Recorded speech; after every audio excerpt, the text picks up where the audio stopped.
सब कहने हैं congratulation Ashwini ma'am finally गाना आ चुका है, कैसा गाना है उसके बारे में जानना चाहेंगे. Thank you so much. गाणं म्हणजे मी मराठीत बोलते कारण आपलं मराठी गाणं आहे. सो गाणं न म्हणता मी म्हणेन की आपल्या आत्तापर्यंत झालेल्या विठ्ठलाची जी गाणी होती त्यामध्ये सूर्याशक्ती कडून आणि आमचे गायक आहेत चैतन्य देवडे आणि आमच्या सगळ्या टीमकडून आम्ही एक नवीन कॉन्सेप्ट घेऊन येत आहोत आणि ती आहे की विठ्ठलाचा गोंधळ. म्हणजे आपण बाकीच्या दैवतांचे गोंधळ ऐकतो पण यावेळेस आम्ही विठ्ठलाचं केलं आहे. म्हणजे कॉन्सेप्ट नवीन होती, कशी इम्प्लिमेंट करायची हे चॅलेंज होतं. पण आपण म्हणतो ना की वारीला गेल्यानंतर प्रत्येकजण आपला अनुभव किंवा आपल्या म्हणजे त्यांच्यासाठी विठ्ठल जो असतो त्याचं वर्णन करतो. सो आम्ही जे गाण्यामध्ये आमची फॅमिली आहे ती गोंधळी समाजातली फॅमिली, तर ती त्यांच्या कलेनी किंवा त्यांची जी कला आहे ती गोंधळाची त्याच्या थ्रू विठ्ठलाचं वर्णन केलं आहे आणि ते आज तुमच्यासमोर आहे आणि ते तुम्हाला कसं वाटतंय हे जाणून घेण्यासाठी आम्ही नक्कीच उत्सुक आहोत. सर आप कहना चाहेंगे. नाही, जसं मी सांगितलं की हे गाणं आषाढी एकादशी निमित्त असं नव्हतं. वारी हा कॉन्सेप्ट म्हणजे आमच्यासाठी जेव्हा ही येते एक दिवाळी सणच असतो. सो जसं यावरती आम्ही सुरुवात लास्ट इयरपासून करत होतो, सो ते वर्कआउट झालं नाही. पण यावर्षी ते माऊलींवरती गाणं करायचंच आहे आणि ते कसं करायचं तो प्रवास आम्ही सुरुवात केला. त्यानंतर खूप मोठे दिग्गज लोक आम्हाला जॉईन झाले, जसे सिंगर असतील चैतन्य, डिरेक्टर चंद्रकांत सर, आणि तिथून जो आम्ही ऑडिओचा प्रवास चालू केला आणि नंतर व्हिडिओ शूटिंग, हे बरेच किस्से, आणि ते खूप सुंदर असं मला वाटतं. ते आम्ही जेवढे प्रयत्न करावे तेवढे केले होते. बाकी आता माऊलींच्या हातात ते घडून आलं होतं आणि ते नक्कीच आता लोकांपर्यंत पोहोचेलच. म्हणजे सूर्या जसं म्हणालात की आम्हाला सगळे दिग्गज सगळीच म्हणजे टेक्निकल टीम असेल, आर्टिस्ट असतील, गायक असतील किंवा आमचे म्युझिक डिरेक्टर असतील, ते सगळे मिळाले. खरं तर आमचा सूर्याशक्ती हा चॅनल नुकताच म्हणजे 1 वर्ष झालं आम्ही गाणी करत आहोत आणि त्यानंतर एवढी मोठी मंडळी आम्हाला जॉईन होतील हे आम्हाला नव्हतं वाटलं आणि हे सगळं म्हणजे एक गुडविल म्हणून सगळ्यांनी ही सेवा केली आहे आणि त्यासाठी आम्ही जेवढे त्यांचे आभार मानू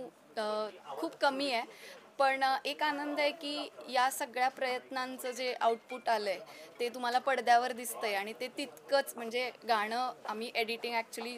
आमच्याकडे टाईम कमी होता कारण आम्ही शूट जस्ट 4 दिवसापूर्वी केलं आहे आणि त्यामध्ये आम्हाला एडिट करायचं होतं. रात्रंदिवस आम्ही बसून ते करून घेतलं आहे. पण ते एवढ्या सुंदररित्या पडद्यावर आलं आहे तर खूप आनंद आहे त्याचा. गाना सुनने की बात करें, जो भी सुनेगा ऐसा सीन है कि वो भगवान से कनेक्ट हो जाएगा. येस. आप शूटिंग के दौरान आपकी कैसी शूटिंग रही, आपको कैसा फील हो रहा था कि लाइक इस गाने के आप पार्ट हैं. जसं मी म्हणाले मगाशी की जेव्हा आम्ही गाणं शूट करत होतो किंवा इनफॅक्ट जेव्हा ही कॉन्सेप्ट आम्ही विचार केला होता की आम्हाला गोंधळ करायचं किंवा वारीसाठी गाणं करायचं आहे, तर तेव्हापासून आम्हाला प्रत्येक ठिकाणी हे अनुभव होते की प्रत्येक ठिकाणी आम्हाला मनुष्यरूपी विठ्ठल माऊली दिसत होते आणि ते सगळे आपल्या टीममध्ये आहेत. त्यांचं काम त्यांचं एवढं मोठं काम आपल्या सूर्याशक्तीला मिळालं हे म्हणजे आम्ही न मागून आम्हाला विठ्ठलाने आशीर्वाद दिल्यासारखे. सर कोई मेमोरी है वहाँ की जानना चाहें, क्योंकि बारिशें भी हो रही थी, काफ़ी सारी रुकावटें थी बीच में, कोई ऐसी मेमोरी हो जो शेयर करना चाहो वहाँ की. मेमोरी ये थी बहुत, मतलब कि हमारे पास 2 दिन का ये शूट का प्लान था और 2 दिन में कुछ भी करके करना, क्योंकि सर ऑलरेडी बिजी थे, उनके कुछ शेड्यूल थे और बारिश कंटिन्यू थी. क्योंकि फोरकास्ट देख के भी हमने जैसे प्लान किया था, जिस दिन शूट के डेट्स थे उसी डेट्स में बारिश बहुत ही ज़्यादा हो रही थी लिटरली. फिर मॉर्निंग में मुझे कॉल्स आने लगे, शूट का क्या करना है. बोला क्या करना क्या होता है, बोला शूट करना ही है, वो तो आगे जा ही नहीं सकता. लेकिन ऑब्वियसली बच्चे थे, छोटे बच्चे थे, उनके पेरेंट्स तो वो वरीड थे. ये था एक टास्क. तो हमको ये पता था कि बारिश में कैसे शूट करना है, लेकिन जब शूट स्टार्ट हुआ तो दूसरा टास्क ये था कि वो 2 छोटे बच्चे थे, एक तो सांझ और सावी. तो वहाँ पे ऐसे होता था ना कि जब बारिश रुकती थी तो इन दोनों का झगड़ा चालू होता था, जैसे बच्चों के झगड़े होते. बोला अभी कैसे करेंगे. जो ये लोग जब शांत होते तो बारिश नहीं रुकती थी. तो ये मेमोरी मतलब जितने भी हमारे सेट पे जितने भी टेक्निकल टीम या जितना भी हमारा Actually, टीम है क्रू है सब ये लोग बड़ा को सीख पता है है हमारे लिए कि कि कैसे हाँ। मैनेज करना है बीइंग लाइक हम दोनों आर्टिस्ट है बट प्रोडक्शन हाऊस हमारा आहे तो ये बडी सीख थी की त्या लोकांना आणि बाकी सगळ्या सिनारी म्हणजे सगळंच होते पाऊस होता ह्या सगळ्या चॅलेंजेस होते आणि आमचं शूट अगदी म्हणजे तुम्ही लोकेशन्स पाहिलेस तर तिथे गाड्या पोहोचत नाही तर तिथे आम्हाला सगळं सामान वरती घेऊन जायचं होतं मग ते तसं आम्ही म्हणजे झालं म्हणजे ते पाऊस पहिल्या दिवशी होता नाही पहिल्या दिवशी थोडा कमी होता सो आम्ही रिलॅक्स होतो पण दुसऱ्या दिवशी असं होतं की कंटिन्युअस पाऊस सुरू होता 5-5 मिनिटांनी पाऊस पडत होता बट आम्ही पावसात भिजत होतो आम्ही आता BTS टाकू त्याच्यामध्ये तुम्हाला कळेल की आम्ही कसं शूट केलंय पण ते झालं एकंदरीत मजा आली लोकेशनच्या बाबत काय सांगणार का येस लोकेशन कुठं होता हां ये लोकेशन पनवेल में है कोंडीची वाड़ी करके गांव है जब रेकी के लिए गए थे तभी बहुत सारे लोकेशंस देखे थे लेकिन जो ये गाने का कॉन्सेप्ट था तो वो ये था कि वहाँ पे जो जितना गांव दिखा सके हम लोग और वो जो रास्ता रहता है पहाड़ रहते हैं तो वो हमें पनवेल से कुछ 20 किलोमीटर्स पे ये लोकेशंस मिले बट यही था कि अगर हम वहाँ पे शूट कर रहे तो ट्रैवलिंग वहाँ पे फ्रीक्वेंसी बहुत कम था जैसे गवर्नमेंट कोई वहाँ पे ट्रैवल जाता अगर किसी को जाना ही रहेगा तो पर्सनल व्हीकल पे जाना पड़ेगा फूड नियर बाय कोई होटल्स नहीं है ना कोई स्टे के लिए नो नेटवर्क मतलब कोई चॉकलेट भी लेना रहेगा तो भी पॉसिबल नहीं था सो वो बहुत डिफ़िकल्ट था टीम के लिए लेकिन हम लोगों ने जितना ट्राई किया जैसे सुबह अगर मॉर्निंग का शिफ्ट है तो मॉर्निंग को ही जितना भी क्रू है साथ में ही जाएंगे और जब पैकअप होगा तब साथ में आएंगे सो उस हिसाब से सबने मैनेज करके ही रखा था ओके आखरी में दर्शकों को कुछ मैसेज देना चाहेंगे मेसेज मी मराठीमध्ये देईन मी प्रत्येक गाण्याला हेच बोलत असतो की आमचं गाणं आलं आहे शेअर करा कमेंट करा लाईक करा ह्या गाण्याला मी असं काहीच बोलणार नाही आहे कारण की ह्या गाण्यातच एवढी ताकद आहे की ते लोकांपर्यंत पोचणारच आहे आणि अजून वारी चालूच आहे आणि हे करूनच घेतलं आहे माऊलींनी आणि हे जे निर्मातेच माऊली आहेत तर मी वेगळं काय सांगू हे सगळं त्यांनी घडवून आणलेलं आहे आणि हे आत्ता वारी चालू आहे तर वारकरी हे एन्जॉय करणार आहेत सॉन्ग आणि मी प्रेक्षकांनी एवढंच बोलेल की तुम्ही सुद्धा एन्जॉय करा और मुझे आप लोग बताओ आपको कैसे लगा येस समझ में आया बहुत अच्छा था एकदम हाँ यस यस ये फोटोग्राफी बहुत अच्छी थी यस यस वरुण राज कलसिया उसके बारे में पूछना पड़ा कि लोकेशन कैसा है तो मतलब देखा है आपने वहाँ पे एक्चुअली कोई घर वर ज़्यादा नहीं थे बट हमें एक मतलब फैमिली मिली थी उन्होंने भी हमें बहुत सपोर्ट किया मतलब लाइक वो चीज़ पता चली कि लाइक हम आजकल के ज़माने में पैसे बाकी सारी चीज़ें सोचते हैं बट उस गांव में जो वो सिंपल से लोग थे ना उन्होंने उनके पास जो भी था हमको दिया लिटरली लाइक उनके घर के हाँ ये गांव में ही हो सकता है सो थँक यू उनके लिए अगर उनके पास ये वीडियो पहुँचे तो थँक यू सो मच सगळ्यांसाठी थँक्यू नमस्कार चंद्रकांत सर काय सांगणार या गोंधळ माऊलीचं याबद्दल म्हणजे दिग्दर्शनाबद्दल खरं तर गोंधळ माऊलीचा हे अतिशय वेगळ्या पद्धतीचं वारीचं गाणं आहे याचं कारणच असं की आत्तापर्यंत विठ्ठलावर माऊलीवर अनेक पद्धतीची गाणी वेगवेगळ्या संप्रदायातील संतांनी लिहिली गायली गेली पण पहिल्यांदाच विठू माऊलीवर गोंधळ हा होत आहे आणि मला वाटतं की आम्ही सगळे भाग्यवान आहोत दोघे की आम्ही ह्या प्रोजेक्टचे भाग आहोत याचं कारणच असं की आम्हाला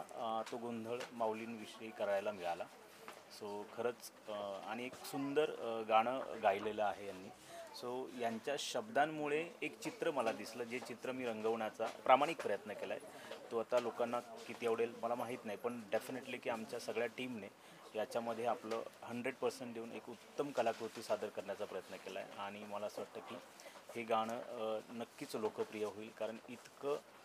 ऊर्जा असणारं गाणं तयार झालेलं आहे आणि विठ्ठलाच्या वारीमध्ये जेवढी ऊर्जा असते तेवढीच ऊर्जा या गाण्यात तुम्हाला बघायला मिळेल ऐकायला मिळेल आणि त्याचे खरे त्या ऊर्जाचे स्रोत हे आहे सो मला असं वाटतं की ह्यांनी बोललं पाहिजे जास्त नाही खरंच खूप उत्तम प्रकारे गाणं कंपोजिंग झाली आहे आणि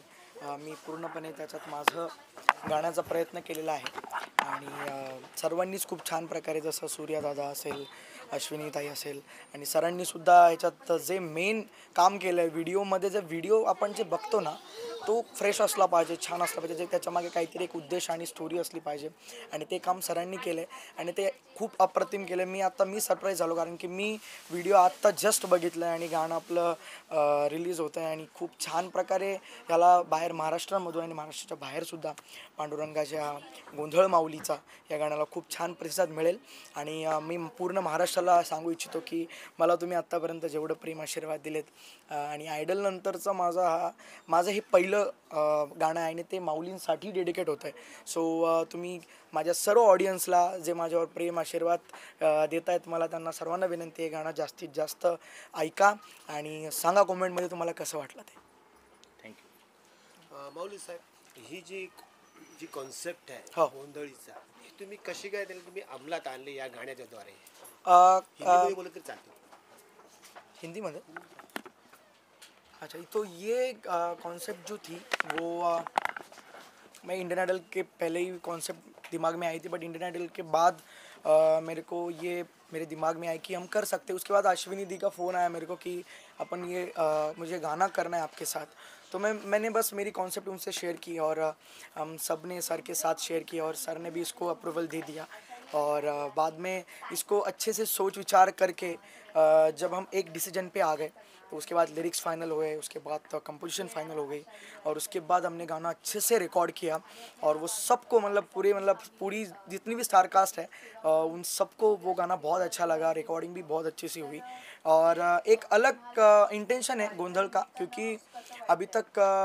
विट्ठल पे माऊली जी पे विट्ठल भगवान पे गाने बहुत हुए हैं,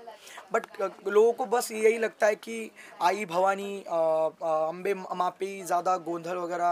लोग करते हैं. बट अभी तक गोंधल माऊली जी पे नहीं हुआ है, संत ज्ञानेश्वर जी पे नहीं हुआ है, विट्ठल जी पे नहीं हुआ है. तो वो एक नया कॉन्सेप्ट हम लाने का पूरा हमने प्रयास किया है. सब मतलब टीम वर्क है, ये पूरे टीम ने प्रयास किया है. तो आई होप ये सभी को बहुत अच्छा लगेगा. जैसे कि हम सभी जानते हैं किसी चीज़ को अगर सुनना है देखना है तो हमारा बेनिफिट होना चाहिए. क्या है ऐसा इस गाने में जो अट्रैक्ट करेगा या इसे सुनना इसका बेनिफिट यानी भगवान से हमें क्या मिलती है, तो एक पॉजिटिव वाइब्स मिलती है, पॉजिटिव एनर्जी मिलती है, एक ऊर्जा मिलती है. सो ये गाना भी आप सुनेंगे देखेंगे तो आपको यही एहसास होगा कि यहाँ से कि भगवान के मंदिर में जाने तक भी ज़रूरत नहीं, आप सुने तभी भी आपको लगेगा कि हम भगवान के पास जाके आए. आखिर में दर्शकों के लिए कुछ कहना चाहेंगे? दर्शकों के लिए हम इतना ही कहेंगे कि ये जो गाना है ये आप दिल से देखिए, इनको सराहिए और अगर आपको अच्छा लगे तो लोगों को भी ये गाना पूरे महाराष्ट्र का गाना है. लाइक शेयर तो बोलेंगे नहीं, ये तो बहुत लोग बोलते हैं क्योंकि ये तो विट्ठल जी का और माऊली जी का गाना है और इसमें बस हमने प्रयास किया है. तो वो प्रयास कितना अच्छा किया है वो आपको गाना सुनने के बाद पता चलेगा और आपकी उंगली खुद जाएगी, लाइक करेगी और शेयर करेगी. ज़्यादा से ज़्यादा शेयर करिए इस गाने को, इस गोंधल को और ऐसा ही प्यार और ऐश्वर्य बनाए रखिए. धन्यवाद. Thank you so much.